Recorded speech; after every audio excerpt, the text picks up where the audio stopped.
Assalamualaikum warahmatullahi wabarakatuh. Halo teman-teman semuanya, perkenalkan nama saya Damayanti. Saya dari SD Laboratorium UPI Cibiru. Pada kesempatan kali ini, saya mengikuti tantangan Lex Sambedas di bulan Februari, yaitu membuat cerpen cerita pendek. Cerpen yang telah saya buat yaitu berjudul Mimpi dan Rak Usang. Cerita ini menceritakan tentang gadis yang memiliki hobi membaca buku dan bercita-cita memiliki buku yang dengan jumlah yang sangat banyak. Namun, dia berasal dari keluarga yang kurang mampu, sehingga orang tuanya belum bisa membelikan buku yang apa ia inginkan. Penasaran cerita berikutnya? Yuk simak ceritanya.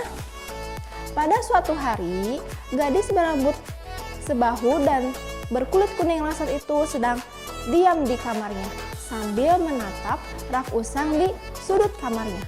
Meskipun dia sudah memiliki beberapa buku di rak usangnya, dia belum merasa puas karena dia masih memiliki banyak list buku yang dia inginkan. Dan kebetulan buku favoritnya itu sedang terbit hari ini dan teman-temannya akan pergi ke sana untuk membeli buku tersebut. Dia merasa sesak karena dia belum bisa membeli buku tersebut. Akhirnya dia merenung di kamar sambil menatap langit-langit atas kamarnya dan bergumam, kapan ya aku punya buku banyak? Dia pun terlelap dan masuk ke dalam mimpinya.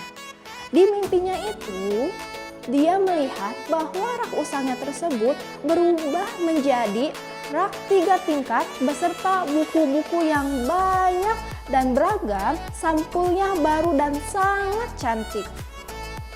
Seketika dia kaget dan terbangun di dalam. Seketika dia kaget. Hah?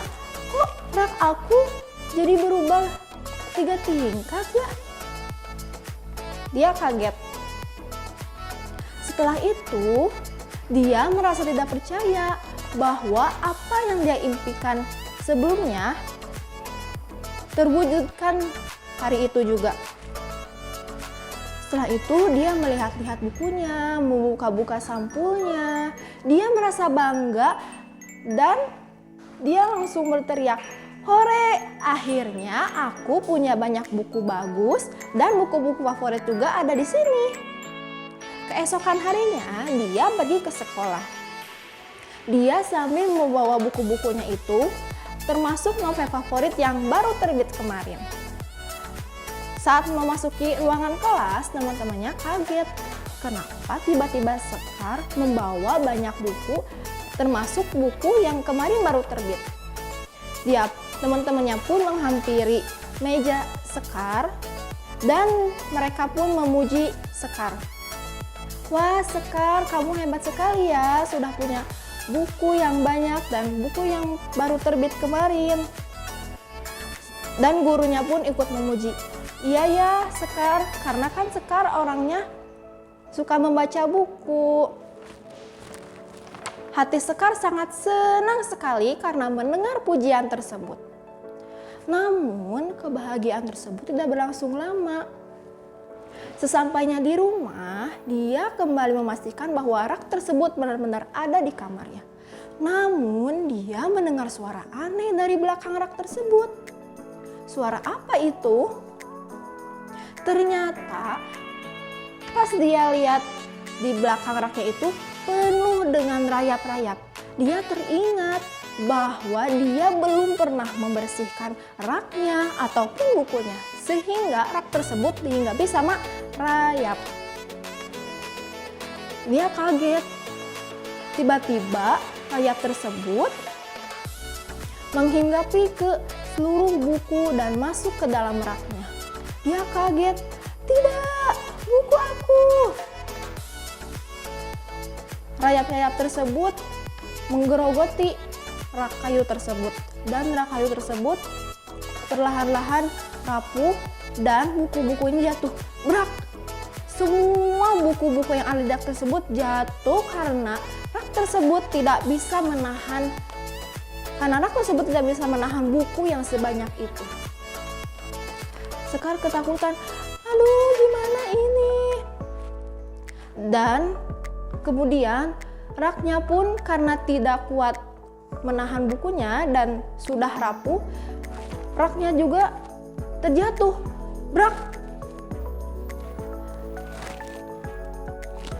Sekar menangis sejadi-jadinya dan lemas tidak berdaya. Ia terbangun dengan napas yang tersenggal dan baru menyadari bahwa kejadian tersebut hanyalah sebuah mimpi. Tidak ada rak tinggi, tidak ada buku-buku yang bagus. Hanya ada rak kecil di sudut kamar yang sudah berdebu. Dari kejadian mimpi tersebut, Sekar mengambil pelajaran bahwa ternyata memiliki banyak buku ternyata menyenangkan juga. Namun dia harus tetap menjaga kebersihan rak maupun bukunya sehingga tidak dihinggapi rayap. Nah, setelah itu dia langsung memastikan rak usang tersebut dan dia berinisiatif akan membersihkan rak dan bukunya setiap hari. Tamat. Pesan dari cerita ini yaitu ketika kita memiliki buku banyak ataupun sedikit, kita tetap harus menjaga kebersihan buku ataupun raknya ya teman-teman, biar tidak dihinggapi rayap kayak Sekar tadi. Sekian dan terima kasih. Mohon maaf apabila ada kesalahan. Wassalamualaikum warahmatullahi wabarakatuh.